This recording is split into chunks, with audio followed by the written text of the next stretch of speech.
తెలివైన స్త్రీగా అసలు మారడం ఎలానో ఇప్పుడు మనం ఈ వీడియోలో అయితే చివరి వరకు విందామా? అప్పుడు మీకే తెలుస్తుంది. ఒక బంధం విజయవంతంగా ముందుకు సాగడానికి భార్యాభర్తల ఇద్దరి కృషి, అవగాహన చాలా అవసరం.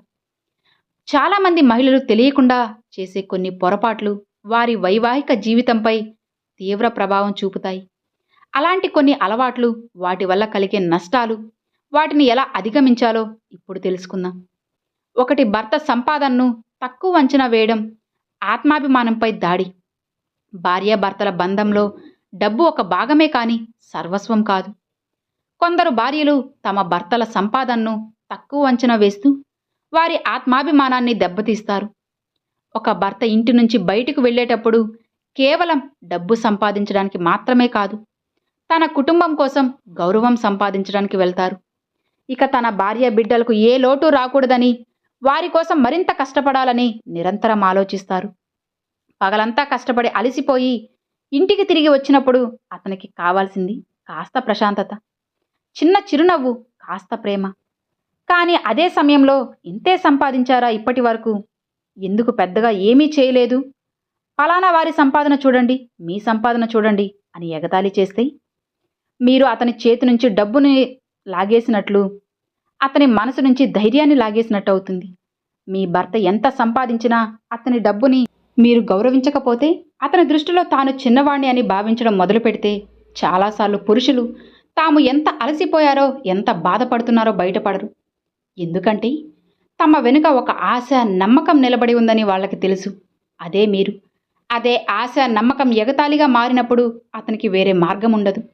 గుర్తుపెట్టుకోండి, సంపాదన ఎక్కువైనా తక్కువైనా మీరు దాన్ని గౌరవిస్తే ఆ మనిషి మీకోసం ప్రపంచంలోని ఏ యుద్ధంలోనైనా పోరాడడానికి సిద్ధంగా ఉంటారు. డబ్బు లెక్కలు తరువాత, కానీ గౌరవం ఉండాలి. అతనిపై ప్రభావం చూపుతుంది. భర్త కష్టకాలంలో నిందించడం భరోసాకి బీటలు. జీవితంలో మంచి సమయం తర్వాత చెడు సమయం రావడం సహజం. కొన్నిసార్లు వ్యాపారంలో నష్టం వస్తుంది, కొన్నిసార్లు ఉద్యోగం పోతుంది, కొన్నిసార్లు పరిస్థితులు మనిషిని లోపల నుంచి విచ్ఛిన్నం చేసేలా తయారవుతాయి. కానీ పురుషులు తమ బాధను బయటకు చెప్పరు. ఎందుకంటే తమ భార్య అర్థం చేసుకుంటుందని, తమకి తోడుగా ఉంటుందని అనుకుంటారు. కానీ అలాంటి సమయంలో మీరు ఏమీ చేయలేరు. మాటలకు మాత్రమే మగాడివి, చేతలకి కాదు. నా అదృష్టంలోనే చెడు రాసి ఉంది అని మీరు మాట్లాడితే ఆ మాటలు అతని చెవుల వరకు వెళ్ళవు, నేరుగా అతని ఆత్మపై దాడి చేస్తాయి. మగవాళ్ళు ఏడవరు, కానీ లోపల బాధపడతారు. అతను మీకు తన బాధను చెప్పడం లేదంటే అతనికి పర్వాలేదని కాదు. లోకం మొత్తం తనను తప్పుగా అర్థం చేసుకున్నప్పుడు మీరు అతనికి తోడుగా ఉండాలని కోరుకుంటాడు. అతను మళ్ళీ లేవగలడు, ధైర్యం తెచ్చుకుంటాడు, మళ్ళీ మీకోసం పోరాడుతాడు. తన బలహీనమైన సమయంలో తన మనిషికి అండగా నిలిచే భార్యే అతని మంచి సమయంలో రాణిగా జీవిస్తుంది. నిందలు ఎవరిని కూడా బలవంతుల్ని చేయు, కానీ నమ్మకం ఎవరినైనా మట్టి నుంచి లేవనెత్తగలదు. కాబట్టి భర్త పడినప్పుడు అతనిని వెనక నుంచి నెట్టకండి, అతని చెయ్యి పట్టుకొని నిలబెట్టండి. ఇక 3, ఇతరుల మాటలు విని మీ బంధాన్ని అనుమానించడం విశ్వాసంపై విషం. ప్రపంచంలో సులభమైన పని ఏదైనా ఉందంటే అది ఒకరి బంధంలో విషం కలపడం. మీ అత్తగారు చాలా మాట్లాడతారు, మీ భర్త మిమ్మల్ని గౌరవించాడు, మీరు అంతా సహించుకుంటున్నారు అని ప్రజలు చెబుతారు. మీరు ప్రతి మాటను నమ్మడం మొదలు పెడితే మొదట ఆ బంధంపై మీ నమ్మకం పోతుంది. ప్రపంచం మిమ్మల్ని కలపాలని కాదు, విడదీయాలని కోరుకుంటుంది. మీరు బయట వారి మాటలు విని మీ భర్తను అనుమానించడం మొదలు పెడితే ఆ బంధం నెమ్మదిగా ముగిసిపోతుంది. మీ భర్త కోపంలో ఏదైనా మాట్లాడుండవచ్చు, లేదా కొన్నిసార్లు మిమ్మల్ని అర్థం చేసుకోలేకపోయి ఉండొచ్చు. కానీ దాని అర్థం అతను చెడ్డవాడని కాదు. మనిషికి తన సొంత బలహీనతలు ఉంటాయి. కానీ బంధాల్లో బలం అప్పుడే బయటపడుతుంది. బయట శబ్దాలను కాకుండా మన హృదయం మాటలను వినండి. మనస్ఫూర్తిగా ప్రేమిస్తుంటే ఎవరి మాటలు విని ఆ బంధాన్ని తెంచుకోకండి. ఇద్దరూ కలిసి జీవించడానికి ప్రమాణం చేశారు కాబట్టి మూడో వ్యక్తి మాటలతో మీ మధ్య గోడ రాకూడదు. బంధం విలువ తెలిసిన వారు ఇతరుల మాటలు విని దాన్ని పడిపోనివ్వరు. ఆలోచించు, మీపై ఎవరైనా వేలు పెడితే, మీ భర్త మిమ్మల్ని అర్థం చేసుకోకుండానే మిమ్మల్ని నిందించినట్లయితే మీకు ఎలా అనిపిస్తుంది? కాబట్టి అందరి మాటలు వినండి, కానీ మీ ఇంటికి ఏది సరైనదో అదే చేయండి. ఇక 4, మీ భర్తను ఇతరులతో పోల్చడం ఆత్మాభిమానంపై దెబ్బ. ప్రతి బంధం ప్రత్యేకమైనది, ప్రతి మనిషి పెంపకం కూడా ఆలోచనలు, పరిస్థితులు వేరువేరుగా ఉంటాయి. మీరు పదే పదే మీ భర్తను ఇతరులతో పోలిస్తే మీరు కేవలం ఒక వ్యక్తిని పోల్చడం కాదు, అతని ఆత్మాభిమానాన్ని దెబ్బతీస్తున్నారు. కొన్నిసార్లు మనం ఆలోచించకుండానే, చూడు వారి భర్త ఎంత తెలివైనవాడు, అతను రోజు పువ్వులు తెస్తాడు, మీకు నా ఇష్టం కూడా తెలియదు, ప్రజలు తమ భార్యను తిప్పుతున్నారు, మీరు ఇంటి నుంచి బయటకు కూడా తీసుకురారు అని అంటూ ఉంటారు. అవి చిన్నవిగా ఉన్న వాటి ప్రభావం చాలా లోతుగా ఉంటుంది. మీ భర్త మీతో 7 అడుగులు నడిచిన వ్యక్తి, మిమ్మల్ని అంగీకరించిన వ్యక్తి, తన సర్వస్వాన్ని మీతో పంచుకున్న వ్యక్తి. ఇప్పుడు ఆలోచించండి, పదే పదే తాను ఇంకొకరి కంటే తక్కువ అని అతను వింటే ఎలా భావిస్తాడు? మగాడికి తన భార్య దృష్టిలో తాను చిన్నవాడిని అని అనిపించుకోవడం మొదలు పెడితే నెమ్మదిగా అతని మనసు కూడా ఆ బంధం నుంచి దూరం అవుతుంది. ప్రతి మగాడు పువ్వులు తీసుకురాడు. కొందరు మగాళ్ళు మీకు తెలియకుండానే మీకోసం అన్నీ త్యాగం చేస్తారు. ప్రతి ఒక్కరూ తమదైన రీతిలో ప్రేమిస్తారు. అది ప్రదర్శనగా ఉండాల్సిన అవసరం లేదు. పోలికలతో బంధాలు బాగుపడవు, బదులుగా చెడిపోతాయి. మీ భర్తలో మంచిని చూస్తే అతను మీ పట్ల ఎంత ప్రత్యేకమైనవాడో రోజూ అతనికి గుర్తు చేయండి. అప్పుడు ఆ మనిషి జీవితాంతం మిమ్మల్ని గౌరవిస్తాడు.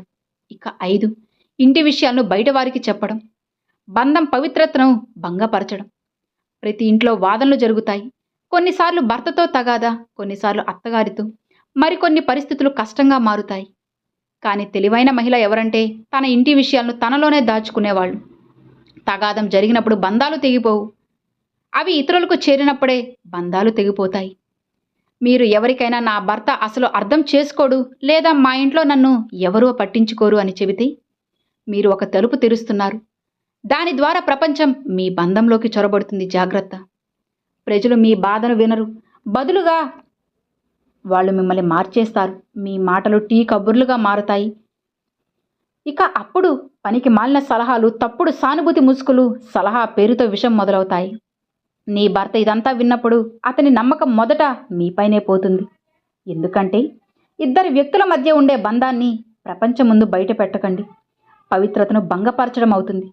ఇంటి మాట ఇంటిలోనే ఉంచుకోండి. ఇంటి యజమానురాలు అందరికీ చెప్పేది నెమ్మదిగా తన ఇంటిని ఇతరుల చేతుల్లోకి అప్పగిస్తుంది. కాబట్టి తప్పు జరిగితే కూర్చుని పరిష్కరించు, విషయాన్ని బయటకు తీసుకురాకు. ఇక 6, ప్రతిదీ మౌనంగా భరించడం. మిమ్మల్ని మీరు మగాడి కంటే తక్కువగా భావించడం, ఆత్మగౌరవం కోల్పోవడం మన సమాజం స్త్రీకి చాలాసార్లు నేర్పింది. మౌనంగా ఉండు, అన్నీ సహించు, మగాడు చెప్పిందే సరైనది అని. కానీ ఇదే తెలివైన మన బంధంలో ఒకరి మాట మాత్రమే ఉండాలా? మీరు మగాడి కంటే తక్కువ కాదు, మీరు సమానంగా సృష్టించబడ్డారు. సమానత్వం కోసం సృష్టించబడ్డారు. మీ భర్త ఏదైనా మాట్లాడినా, లేదైనా విషయం మీకు బాధ కలిగించినా మీరు మౌనంగా భరించి ఆ బాధను లోపల దాచిపెడతారు. బహుశా మీరు ఏదైనా మాట్లాడితే ఇల్లు విచ్ఛిన్నం అవుతుందని భావిస్తారు. కానీ సోదరి, మౌనంగా ఉండడం వల్ల బంధం నిలబడదు. సరైన సమయంలో సరైన మాట మాట్లాడడం వల్లే నిలబడుతుంది. ప్రతిసారి మిమ్మల్ని మీరు తక్కువగా భావిస్తే ఒకరోజు మీ మాటే పోతుంది. బంధం అంటే ఇద్దరి మాటలు వినబడేది. భార్య కేవలం వినేది మాత్రమే కాకుండా అర్థం చేసుకోబడేది, వినబడేది. మగాడు నిజంగా మంచివాడైతే మీ మాటలకి కూడా మీరు అతని నుంచి కోరుకునే గౌరవాన్ని ఇస్తాడు. మీరు మౌనంగా ప్రతిదీ సహిస్తూ ఉంటే అతనికి మీకు ఏమీ పర్వాలేదని అనిపిస్తుంది. గుర్తుంచుకోండి, సహనం మంచి విషయమే, కానీ ఆత్మగౌరవం కోల్పోవడం తెలివైన పని కాదు. కాబట్టి అనవసరమైన చోట మాట్లాడకుండా అవసరమైన చోట ఖచ్చితంగా మాట్లాడండి. అది మీ గౌరవాన్ని నిలబెడుతుంది. అర్థమైంది కదా? Thanks for watching friends.